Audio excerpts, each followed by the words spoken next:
Oi pessoal, eu sou o Ale. Eu sou a Mari do Além da Contracapa e hoje a gente vai gravar pra vocês a segunda parte do nosso especial de fim de ano com as nossas maiores expectativas literárias para 2014. A minha quinta maior expectativa para o próximo ano é a Ascensão dos Nove, Pitacos Lore. Esse ano eu tive a oportunidade de ler os dois primeiros livros da série, Eu Sou o Número 4 e O Poder dos Seis. Eu gostei muito da história, a narrativa do autor é muito envolvente e é uma ficção científica, é uma fantasia nova, ela é original, ela é criativa e mesmo com alguns defeitos na história, ela não perde o seu brilho, vale muito a pena. A minha quinta maior expectativa para 2014 é Marilyn, uma biografia da Marilyn Monroe, que é uma figura que eu acho bastante interessante, ela é bastante controversa, e uma das minhas razões para ter essa expectativa com relação a esse livro é que eu já tive a oportunidade de ler uma espécie de biografia da Marilyn, mas ela era uma biografia diferente, porque ela não focava só na vida da atriz, mas também na vida do presidente John Kennedy. E, na verdade, o foco da biografia não era nem a vida de um, nem a vida de outro, mas sim o romance que eles tiveram ao longo de muitos anos, e então eu acho que essa biografia da Marilyn deve ser um livro bastante interessante, que eu tô bem curiosa para ler. A minha escolha para o quarto lugar é o livro Coisas que Ninguém Sabe, do autor italiano Alessandro D'Avenia. Parênteses, eu não sei se é assim que se fala o nome dele. Esse ano nós tivemos a oportunidade de ler Branca como Leite e Vermelha como Sangue. Foi uma leitura muito envolvente e muito comovente. O autor tem sensibilidade para tratar de temas complexos, como o amadurecimento na adolescência e o caso de doenças terminais. Foi uma leitura muito válida e isso atraiu nossa atenção para outros títulos do autor. E na verdade foi por muito pouco que o Branca como Leite e Vermelha como Sangue não entrou nas nossas listas de melhores leituras de 2013. A minha escolha para o quarto lugar foi Agente 6, do Tom Rob Smith. Esse é o terceiro livro de uma série que começou com Criança 44 e Discurso Secreto. Ambos esses livros eu já tive a oportunidade de ler, inclusive já resenhei eles aqui no blog. Quem leu as minhas resenhas pode imaginar por elas a minha expectativa para ler esse terceiro livro, que se passa na Rússia na época de Stalin. E, bom, por se passar na Rússia, vocês podem imaginar por que eu não vou me atrever a pronunciar o nome do personagem principal, mas eu tô muito ansiosa para conferir a sequência da história dele e dessa família, que é um suspense de tirar o fôlego, muito bem escrito e que vale muito a pena para quem gosta do gênero. Eu acredito que o autor e a série não seja assim tão conhecido no Brasil, mas eu espero que esse terceiro livro venha a divulgar mais o trabalho desse autor. Em terceiro lugar, o livro que eu escolhi foi Dark Places, da Gillian Flynn. Pra ser sincero, eu nem lembro exatamente sobre o que se trata esse livro. Eu li a sinopse há muito tempo e fiquei muito feliz quando a Intrínseca anunciou que também vai lançar esse livro. Ainda mais após a experiência fantástica que foi Garota Exemplar. Eu tenho certeza que, mesmo sem saber sobre o que se trata, eu tenho certeza que o livro é sinônimo de satisfação garantida. A minha escolha para o terceiro lugar não é um único livro, e sim uma trilogia, que é a trilogia da Névoa do Zafón. Quem acompanha o blog sabe que eu adoro o autor, tanto que no ano passado A Sombra do Vento entrou na minha lista de melhores leituras do ano, ocupou o primeiro lugar da minha lista, na verdade, porque esse se tornou um dos meus livros preferidos, e eu ainda não tive a oportunidade de conferir essa segunda trilogia do autor, que começa com O Príncipe da Névoa. Eu já tenho esse livro, ainda não tenho os outros dois, embora a editora Suma de Letras já tenha lançado O Palácio da Meia-Noite e As Luzes de Setembro. Então, essa é uma das minhas grandes expectativas para esse ano, conferir mais essa trilogia do Zafón, que eu, na verdade, nem sei muito bem sobre o que se trata, eu li a sinopse há muito tempo. Já não me lembro, sei que é uma história mais voltada para o público infanto-juvenil, diferente da trilogia do Cemitério dos Livros Esquecidos, mas sendo o Zafón, não importa sobre o que ele escreve, a narrativa dele é magnífica e eu tenho certeza que qualquer história desse autor é uma experiência literária maravilhosa. Em segundo lugar, o livro que eu escolhi foi Quem é Você, Alaska, do John Green. Para quem acompanhou a primeira parte do nosso especial, já sabe que nós pensamos sobre o John Green, certo, Mari? É verdade, pra gente John Green dispensa qualquer apresentação.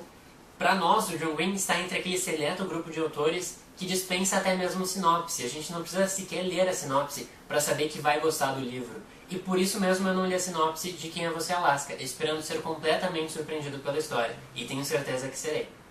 Eu também tenho certeza que serei quando chegar a minha vez de ler o livro. O segundo lugar na minha lista é um livro que ganhou muitas resenhas positivas agora no final do ano, mas a minha vontade de ler ele nem vem dessas resenhas positivas, porque eu já tinha um relacionamento prévio com o autor. Eu tô falando de Boneco de Neve, do João Nesbo. Eu não sei se é assim que pronuncia o nome dele, porque o autor é norueguês, mas eu já tive a oportunidade de ler dois livros do Nesbo anteriormente, que foram A Estrela do Diabo e Garganta Vermelha. Os dois já foram comentados aqui no blog. E eu gosto muito tanto das tramas elaboradas pelo autor como da narrativa dele, mas pra mim o ponto de destaque das tramas desses livros é o detetive que também aparece nesse livro, que é o Harry Hole, que é um personagem cheio de defeitos, cheio de problemas, mas que brilha, que parece saltar das páginas pela sua verossimilhança. E eu tô muito ansiosa pra ler Boneco de Neve. As críticas do livro, tanto as que estão na contracapa quanto as das resenhas que eu li na blogosfera, são muito boas. E esse livro tem sido a primeira experiência de muitos blogueiros com o autor. Todos ficaram encantados por ele. Eu tenho certeza que o mesmo vai acontecer comigo, que já sou fã. Eu também já tive a oportunidade de ler um livro do autor, foi O Redentor, e inclusive tem resenha aqui no blog, e já foi o suficiente para me tornar fã dele. E mesmo já tendo 2 livros inéditos do autor me esperando no meu instante, ainda assim eu já pedi pra Mari colocar esse livro na minha lista de empréstimos. A sorte dele é que eu pretendo fazer dessa uma das minhas primeiras leituras do ano, então ele logo vai poder ler também, logo resenha dele aqui no blog. Antes da gente falar sobre as nossas primeiras escolhas, nós vamos falar um pouquinho sobre o nosso relacionamento com esse, que é o autor de ambos os livros que nós colocamos em primeiro lugar das nossas listas. A gente está falando do Stephen King, que é um autor cuja nossa opinião sobre ele mudou completamente esse ano. Eu já tinha tido 3 experiências com o King anteriormente. A primeira delas foi com um livro de contos chamado Tudo é Eventual. Eu não gostei do livro, eu li alguns contos na verdade e abandonei, não terminei de ler. Depois eu dei uma nova chance pro autor, lendo O Iluminado. Esse livro sim eu gostei. Para quem gosta de suspense, de um livro que dá medo, que você não gosta de ler de noite, é uma ótima pedida. Depois do Iluminado, eu li também Carrie, a Estranha, que é o primeiro livro do autor. Também gostei, embora não tanto quanto do Iluminado. Mas, tendo lido esses 3 livros, eu tinha encerrado o meu relacionamento com o autor. Eu pensei, bom, Stephen King é isso, eu conheço, mas ele não está à altura da minha expectativa com base em todos os elogios que eu vejo ele receber da enorme legião de fãs que o autor tem. E eu tinha dado o meu relacionamento com ele por encerrado naquele momento. Da minha parte, eu preciso confessar que eu comecei a ler 2 livros de Stephen King e desisti de ambos. Esses livros foram O Pistoleiro, que é o primeiro volume da série A Torre Negra, e O Iluminado. Não sei se eu desisti deles porque eu não estava acostumado com o estilo da narrativa ou se, quem sabe, eu não tivesse maturidade suficiente para ler. Mas eu creio que a principal razão por nenhum de nós dois gostar das obras de Stephen King é que a gente imaginava que a premissa de todas as obras dele seriam muito relacionadas ao sobrenatural e que a história giraria somente ao redor disso. E foi então que a gente descobriu sobre o que se tratava o livro Sob a Redoma. Sob a Redoma foi o livro que mudou todo o nosso conceito sobre Stephen King, porque fez a gente perceber que essa nossa crença de que as obras do King giravam em torno do sobrenatural, na verdade, era uma crença equivocada. No caso do Sob a Redoma, apesar dessa premissa de uma cidadezinha pequena que fica do dia para a noite, sem maiores explicações, presa sob uma redoma, apesar disso ser uma premissa um pouco sobrenatural ou talvez ficção científica, a história não gira em torno disso. Ela gira em torno daqueles personagens, de como a redoma afeta a vida daquelas pessoas e não o porquê da redoma ter ido parar naquele lugar. A gente até já comentou um pouquinho sobre isso, né, numa das nossas edições da coluna Conversa de Contracapa, fazendo um contraponto com a série.